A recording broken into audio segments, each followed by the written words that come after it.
ఇల్లు కొనడం మంచిదా, అద్దెకు ఉండడం బెటరా అని మీరు ఆలోచిస్తున్నారు కదా. 90% మందికి తెలియని నిజం ఏమిటంటే, ఇండియాలో చాలా మంది అద్దె ఇంటిని భారంగా, ఖర్చుగా భావిస్తారు. అద్దెకు ఉండడం అంటే డబ్బు వృధా అని, వీలైనంత త్వరగా ఇల్లు కొనాలని ప్లాన్ వేస్తుంటారు. మరి ఈ రెండింటిలో ఏది మంచిదో తెలుసా? అద్దె ఇల్లా, సొంత ఇల్లా?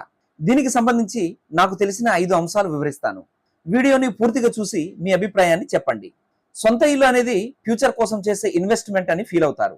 అందుకే చాలా మంది డౌన్ పేమెంట్ కు సరిపడ్డ డబ్బు వచ్చిన వెంటనే ఇల్లు కొనాలని ప్రయత్నిస్తారు. కానీ పూర్తి ఖర్చులను విశ్లేషిస్తే అసలు పరిస్థితి కొంచెం భిన్నంగా ఉంటుంది.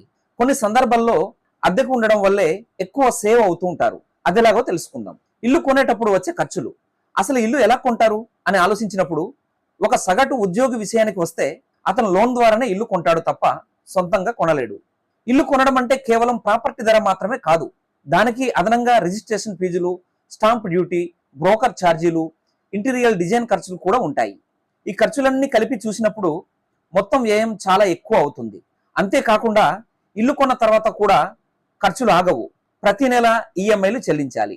వాటితో పాటు వడ్డీ, ప్రాపర్టీ ట్యాక్స్, మెయింటెనెన్స్ ఖర్చులు, ఇన్సూరెన్స్ వంటి ఖర్చులు కూడా ఉంటాయి.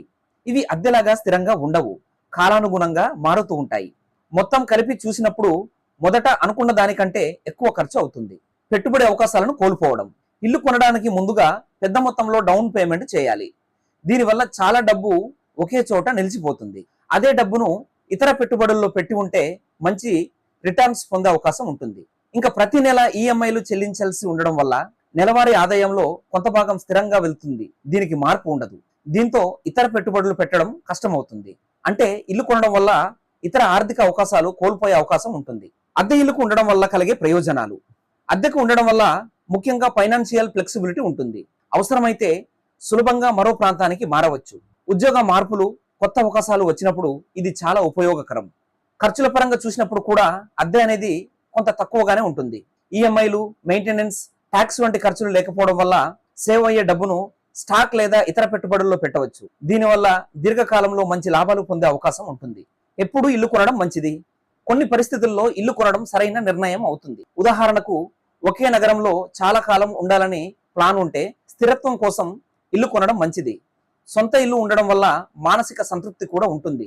అదనంగా ఈఎంఐలు చెల్లించడం వల్ల రెగ్యులర్ గా సేవింగ్స్ చేసే అలవాటు ఏర్పడుతుంది. చివరగా ఏది బెస్ట్, ఇల్లు కొనాలా లేక అద్దెకుండాలా అనే నిర్ణయం తీసుకునే ముందు అన్ని ఖర్చులను, అలాగే కోల్పోయే పెట్టుబడి అవకాశాలను కూడా పరిగణలోకి తీసుకోవాలి.